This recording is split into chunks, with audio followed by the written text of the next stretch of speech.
the angry brides who had their weddings cancelled after they'd paid a deposit. Well, now they're trying to get their money back and they called us for help.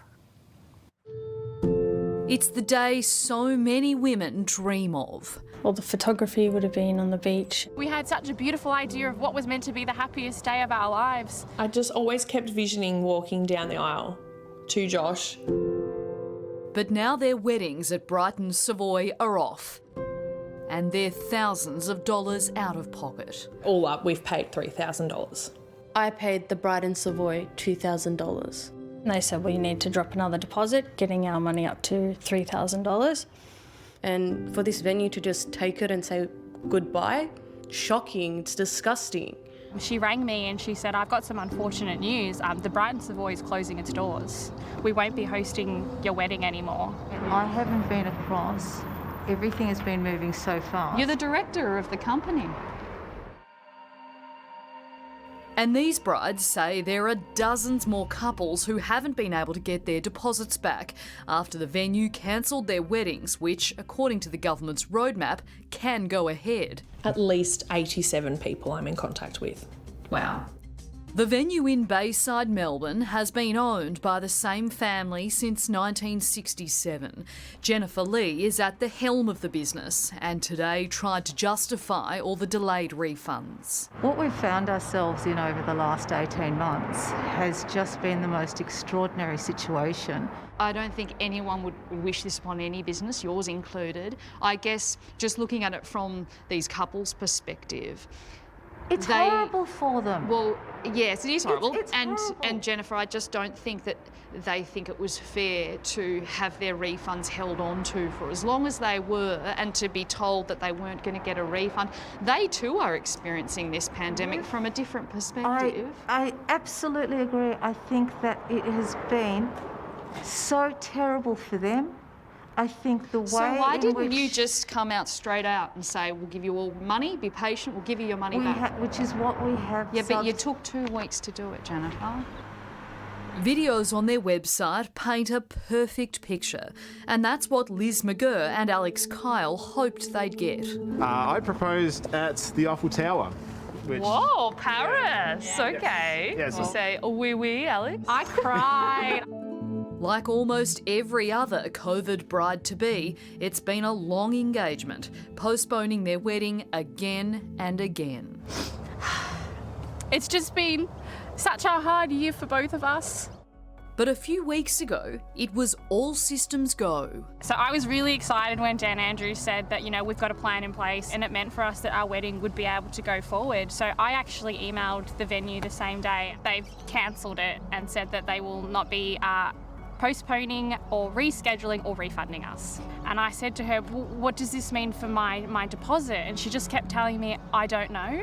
And it appears they told different couples different stories. I just got a response saying that there won't be reopening. Just last week, they emailed me to tell me that they were pausing their hotel operations. And you've printed 80 of these invitations. 80, yep. What'd that cost you? Almost $300. And now these are obviously useless. Yeah, they're all going into the bin. And they also said to some brides that you can call other venues and they'll give you a $2,000 discount from your deposit. But some of the couples who called these people, the venues have no idea that the Brighton Savoy have suggested this. We've obtained emails from the Brighton Savoy 2 brides saying given the uncertainty and hardships of the preceding 18 months, we are not able to relocate dates, extend credits or issue any refunds. Quite frankly, that defies legal logic. Lawyer Justin Lawrence. A venue can't take a deposit for a service during a pandemic, not provide any part of the service, and then say our terms and conditions allow us not to refund it because there's a pandemic. crying poor is just like, you're not poor, you've got our money. You've got dozens of other couples' money as well. And now they all have to come up with a plan B.